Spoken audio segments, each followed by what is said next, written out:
Plots are a powerful way to share the insights you've gained from your data. In this lesson, we'll use a bigger dataset of dogs, called DogPack, to make visualization easier.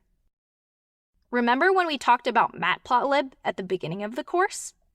We'll need to import matplotlib.pyplot as PLT in order to display our visualizations. Just like PD is the standard alias for Pandas, PLT is the standard alias for matplotlib.pyplot. Let's create a histogram, which shows the distribution of a numeric variable. We can create a histogram of the height variable by selecting the column and calling .hist. In order to show the plot, we need to call plt.show. The x-axis represents the heights of the dogs, and the y-axis represents the number of dogs in each height range.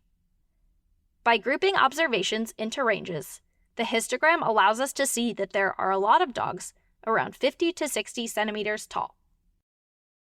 We can adjust the number of bars or bins using the bins argument.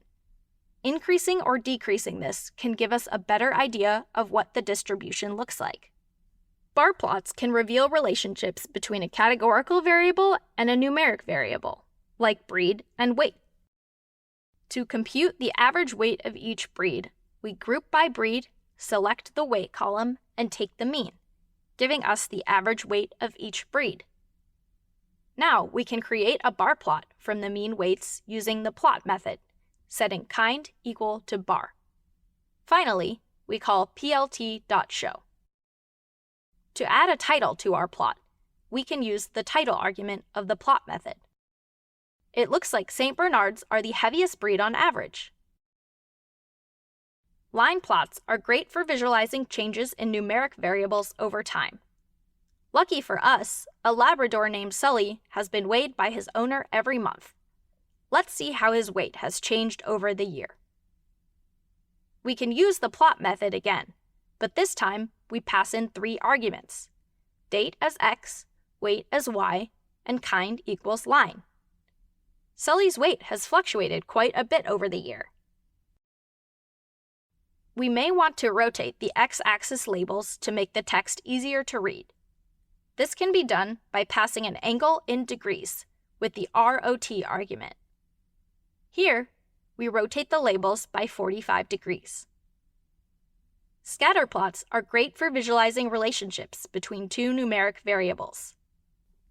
To plot each dog's height versus their weight, we call the plot method with x equal to height centimeters, y equal to weight kilograms, and kind equal to scatter. From our plot, it looks like taller dogs tend to weigh more. Plots can also be layered on top of one another. For example, we can create a histogram of female dogs' heights and put a histogram of male dogs' heights on top, then call show. However, we can't tell which color represents which sex. We can use plt.legend, passing in a list of labels, and then call show. Now we know which color is which, but we can't see what's going on behind the orange histogram. Let's fix this problem by making the histograms translucent.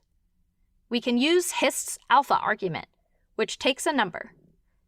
0 means completely transparent, that is, invisible, and 1 means completely opaque. In this chapter, you'll be working with a dataset that contains weekly U.S. avocado sales data, broken down by avocado size and whether or not the avocados were organic. Prepare to practice your Pandas plot